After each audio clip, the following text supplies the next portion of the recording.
morning and welcome to Rose Red Homestead, where we have the best learning community on all of YouTube. We love our participants and those who comment on our videos so very much because it is such a wonderful sharing of ideas, and we appreciate that. We love being a learning community where there is distribution of expertise across our whole channel. We hold some of the expertise, you hold some of the expertise. And when we share ideas, our whole community benefits. So thank you so much for being a part of our growing community. We're going to be talking about long-term storage today. Many of our recent videos, especially those where we are cooking something, mostly have had to do with our level 1 food storage. Those of you who have been with us for quite a while know that we have divided food storage up into 3 levels. Level 1, which is the first 60 days. It is the integration of your refrigerator, your freezer, and your pantry, all of the foods that we hold in those 3 places. So this is short term. Level 1 is short term, almost for immediate use. And our challenge there has always been that we want to have 60 days worth of meals ready to go, or the ingredients ready so that we can make those and don't have to run to the store. Level 2 is up to about 2 years. So that is midterm storage. That would be things like box cereal and crackers, cookies, things like that. Some of the pastas, things that would last and do very well for up to a couple of years. And we've talked about how to store those things. We also have talked about in previous videos how to store foods for long-term storage. And these are things like rice and beans and lentils and some of the pastas and those types of things. And we have shown a couple of ways that we do it. Today we're going to share another way that you can store long-term storage for up to about 3 to 5 years. That's still in our long-term category. We go from anything that is above 2 years, we consider to be long-term storage. And we need to take special care to store all of our foods, but particularly those that we intend to use down the road a ways. We want it to be just as good as possible when we take it off the shelf to use it as it was when it was fresh and new. We have a variety of ways that we have stored our long-term storage foods, like beans and rice and lentils and all the things that I've mentioned before, powdered milk, flour, those things. We have particular ways that we store those. Typically, we use 5-gallon buckets, and we have for years and years. And we have a variety of ways that we preserve those, usually with oxygen absorbers, sometimes in Mylarn bags inside a 5-gallon bucket with an oxygen absorber inside that. Or sometimes, in the case of some of our large buckets, we have also used the dry ice method, which replaces the oxygen in the bucket with carbon dioxide. So it gets rid of all of the oxygen and kills any bug eggs that might be there. So there are a variety of ways. And we have videos on all of that. I will be listing some videos in the description of this video that you might want to refer back to, including our video on leveling up your food storage. About 3 or 4 years ago, because we are aging and it's getting more difficult for us to lift those heavy 5-gallon buckets, we moved to 2-gallon buckets, and it's the same thing. This has a Gamma lid, which is a screw-on lid. We love Gamma lids.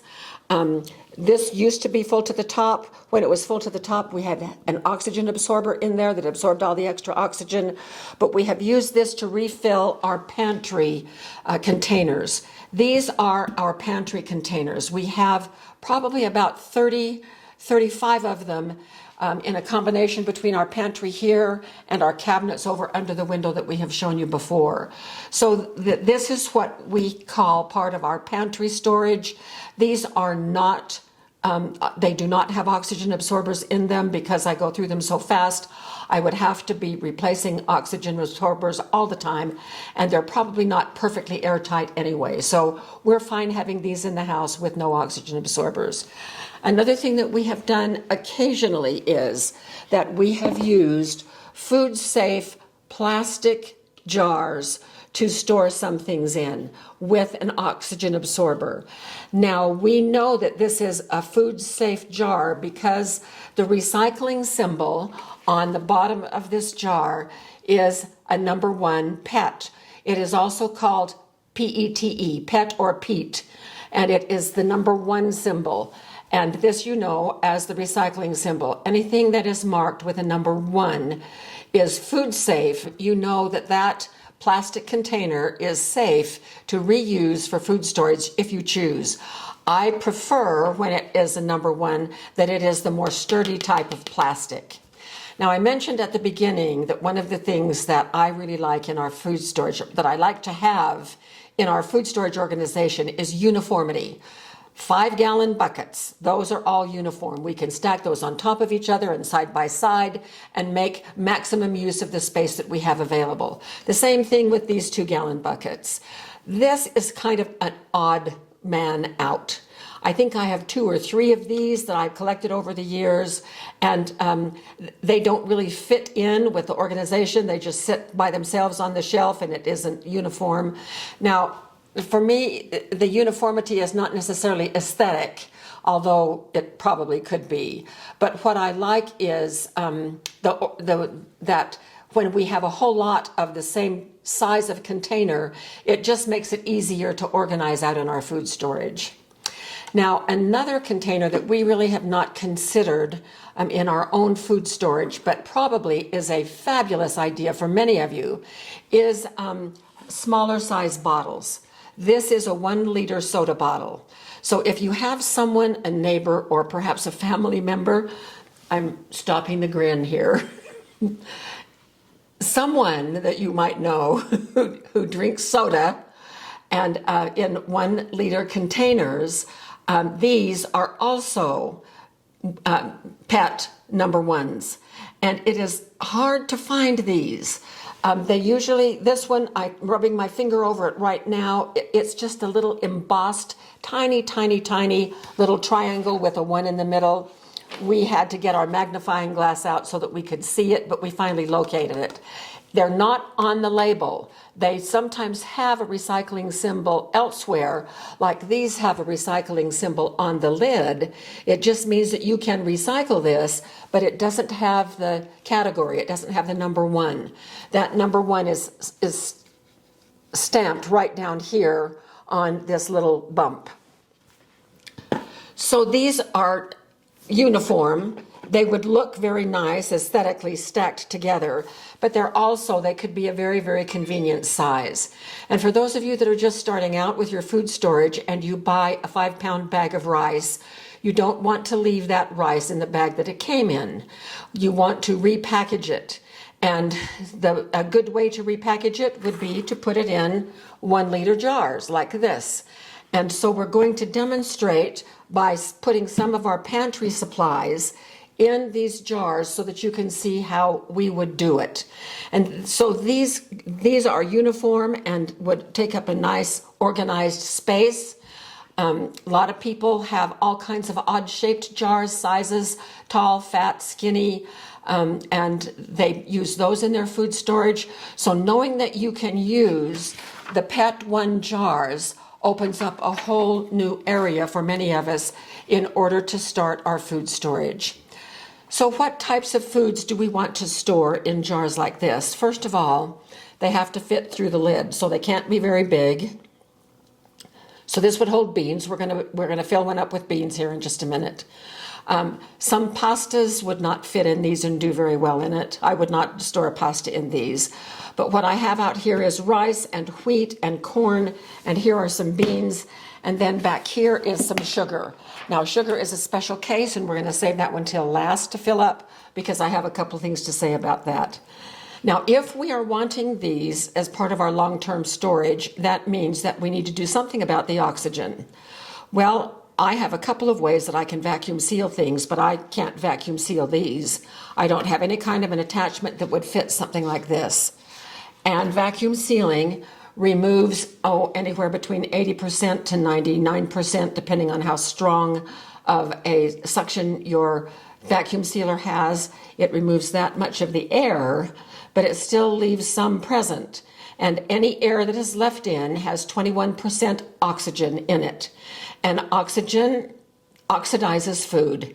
It diminishes the nutrition of it, and So we want to get as much oxygen out as we possibly can. And that is why in these jars, we would opt to use oxygen absorbers and forget about any kind of vacuum sealing. So what size is the best size? Now, if you do a search on the internet, you will find lots and lots of different recommendations in terms of how many cc's, cubic centimeters, of oxygen absorber you need to put per size of the jar.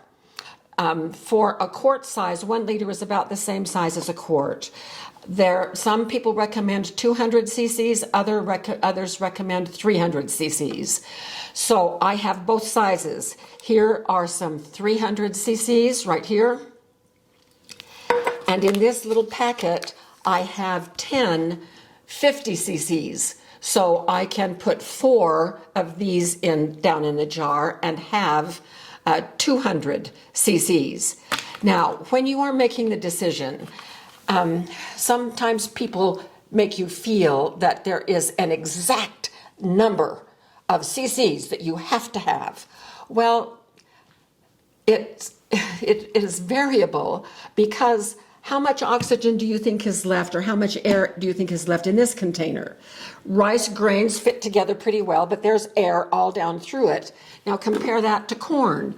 If both of these were full of their product, there would be more air left in this one than there would in this one, because these kernels have more airspace between them than these grains of rice do.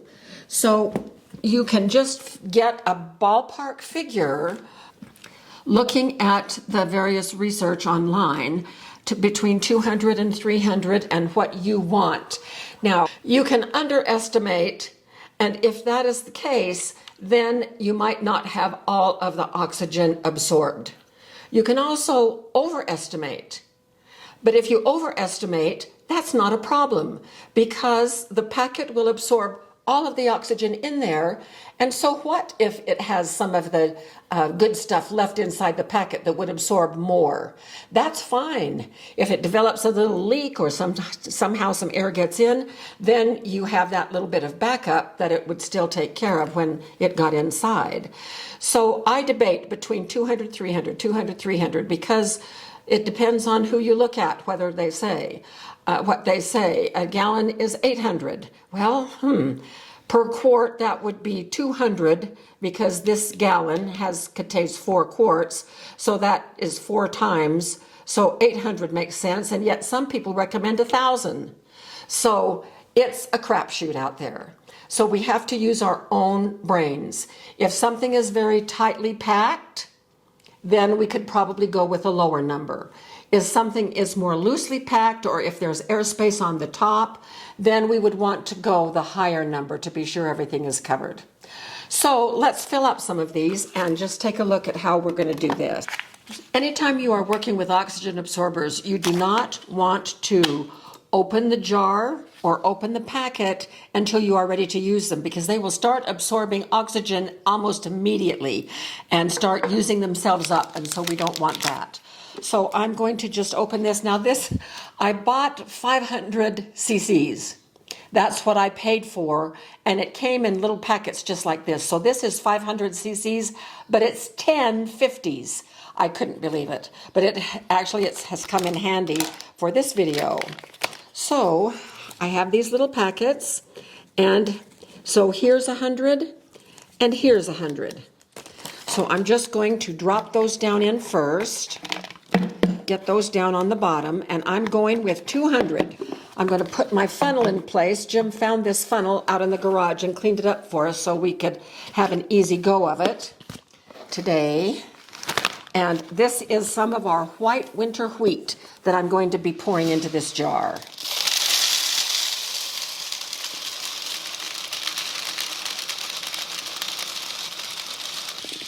And we want to go pretty much clear up to the top.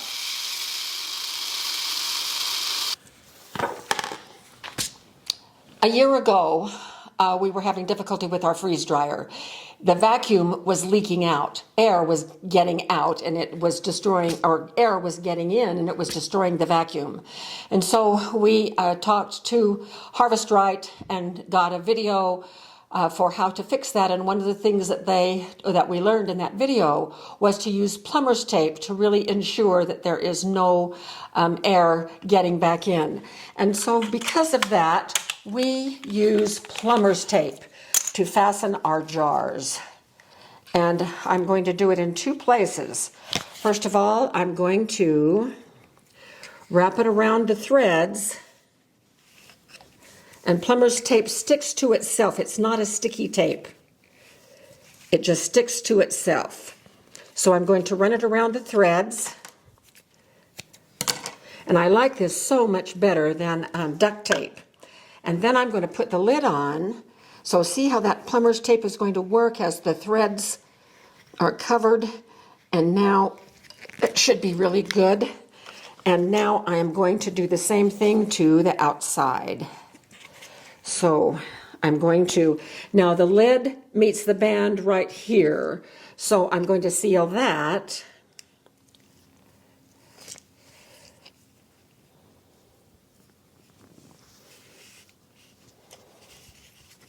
And then I'm going to run it down where the band meets the jar.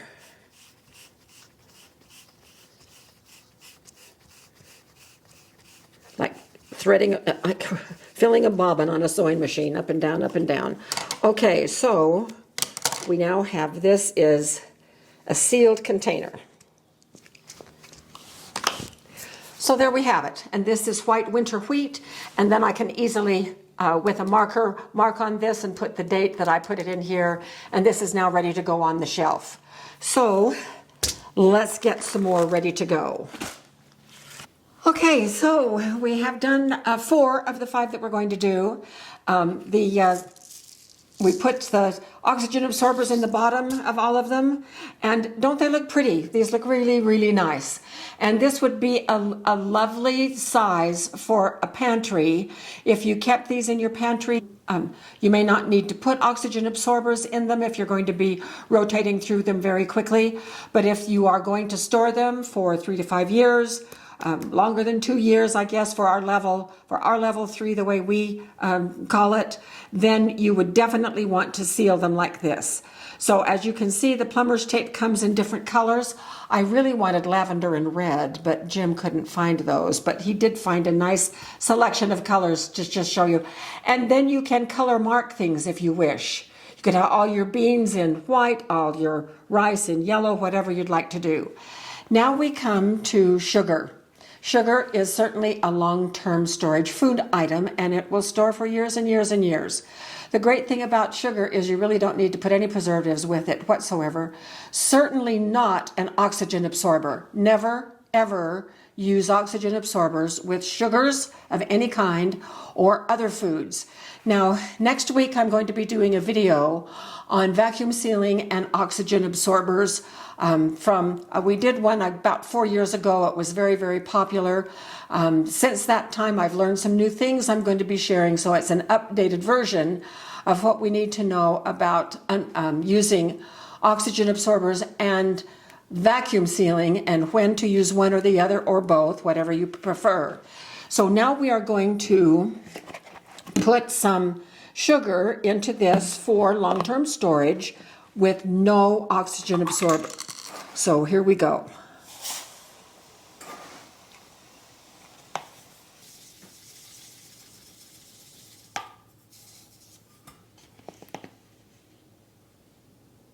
Perfect.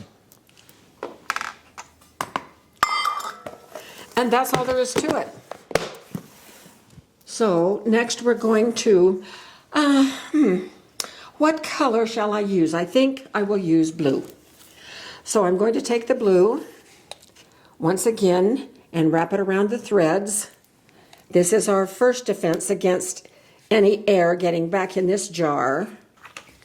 Screwing that lid down on top of that. And then we're sealing down to where we're also catching the jar. And there we have it.